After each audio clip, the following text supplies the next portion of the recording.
Chapter 9. Grandpa Joe Takes a Gamble. The next day, when Charlie came home from school and went in to see his grandparents, he found that only Grandpa Joe was awake. The other three were all snoring loudly. "Shh!" whispered Grandpa Joe, and he beckoned Charlie to come closer.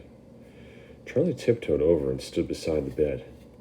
The old man gave Charlie a sly grin, and then he started rummaging around under his pillow with one hand. And when the hand came out again, there was an ancient leather purse clutched in the fingers. Under cover of the bedclothes, the old man opened the purse and tipped it upside down. Out fell a single silver sixpence. "It's my secret hoard," he whispered. "The others don't know I've got it. And now, you and I are going to have one more fling at finding that last ticket.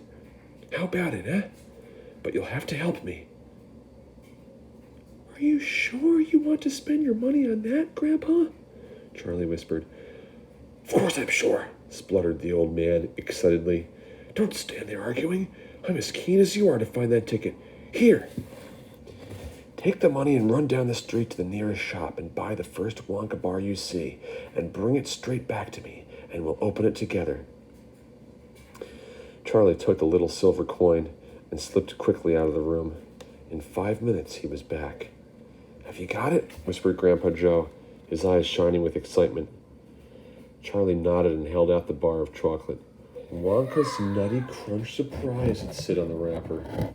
"Good," the old man whispered, sitting up in the bed and rubbing his hands. "Now come over here and sit close to me, and we'll open it together. Are you ready?" "Yes," Charlie said, "I'm ready." "All right, you tear off the first bit." "No," Charlie said, "you paid for it. You do it all."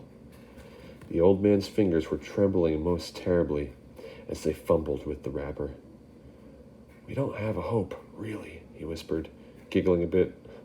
"You do know, Charlie, we don't have a hope, don't you?" "Yes," Charlie said, "I know that."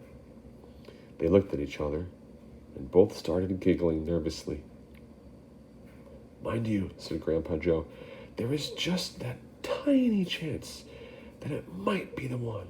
Don't you agree?" "Yes," Charlie said, "of course. Why don't you open it, Grandpa?" "All in good time, my boy. All in good time. Which end do you think I ought to open first?"